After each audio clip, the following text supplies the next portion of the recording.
Hello friends, I'm Steve Kibble, you're watching Dominion Report. In this video, we're going to do a brief primer on the background or introduction to Canadian politics. This will be as a reference to future video topics specifically relating to Canadian politics.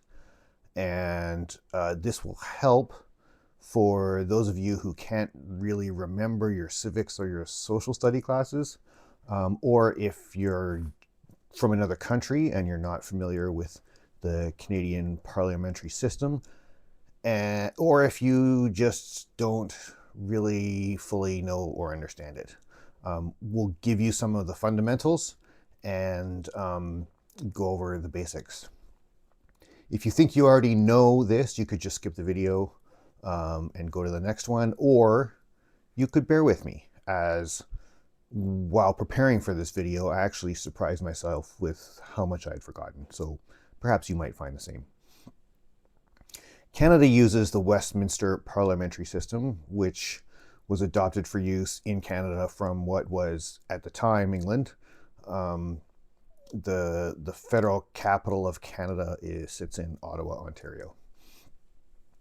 There are 338 members of Parliament, MPs, who represent geographical regions called ridings. Canadians don't directly elect the Prime Minister, but elect their local regional representatives, the MPs, who then choose amongst themselves who is going to be the Prime Minister. Now, voters know when they go to the poll who the party leader is for each party, and which one would be Prime Minister depending on which party gets the most number of seats. But voters actually only vote for their local MPs as their representative in Ottawa. Those 338 MPs make up the House of Commons, which is the primary body of federal government and typically where legislation is born. Now, Canada also has a Senate, and this is loosely based on the UK's House of Lords. The Canadian Senate's made up of 105 senators.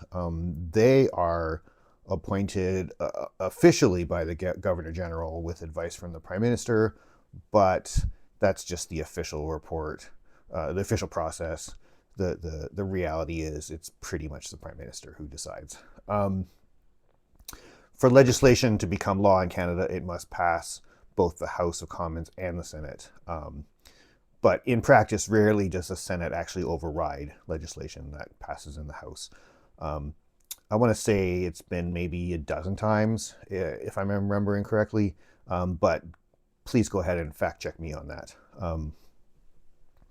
Now, political parties run candidates in some or all of the ridings, and the party with the most elected MPs gets to nominate one of those MPs to be Prime Minister.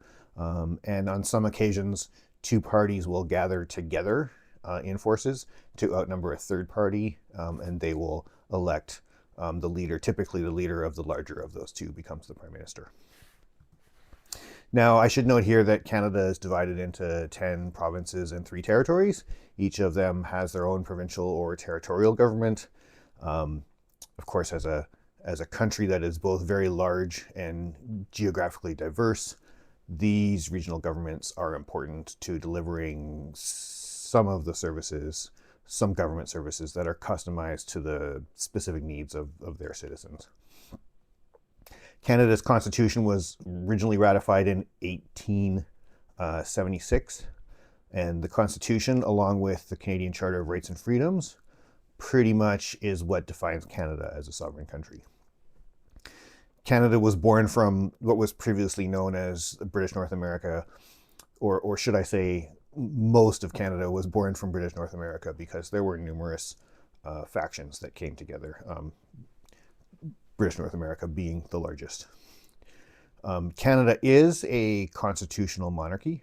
Our king is currently King Charles, but royalty is mostly a figurehead within our government. Now, I previously mentioned the Governor General, and speaking of the monarchy and the Governor General, this Governor General position is the federal representative of the monarchy, and this individual is actually appointed by the monarchy, usually with advice from, again, the Canadian Prime Minister. Appointments are typically 3 to 7 years, and that's really at the whim of the monarch of the time. And I think each of the 14 Commonwealth countries that are part of the British Commonwealth have a Governor General. Canada's current Governor General is Mary Simon. Now, Canada has a fairly robust Supreme Court made up of 9 senior justices. Appointments to the Supreme Court are made by the House of Commons committee known as the Judicial Appointments Committee. The Prime Minister, of course, does have veto power, and you can sort of start to see that the Prime Minister has a bunch of influence in a lot of areas, not just within the House of Commons. Supreme Court justice appointments last until that justice retires or reaches 75 years of age. And the current Chief Justice of Canada is Richard Wagner. So there's your refresher. In future videos, we're going to talk a bit more about Canada's new Prime Minister, who as of recording has only been the Prime Minister for 3 days, and an upcoming election, which is likely to happen in sometime this year. Well, it's going to happen this year for sure. If you have any questions or comments, put them down below. If you actually like this video, go ahead and like this video. And if you want to hear more content, go ahead and subscribe. In the meantime, stay calm, stay strong, and when required, elbows up.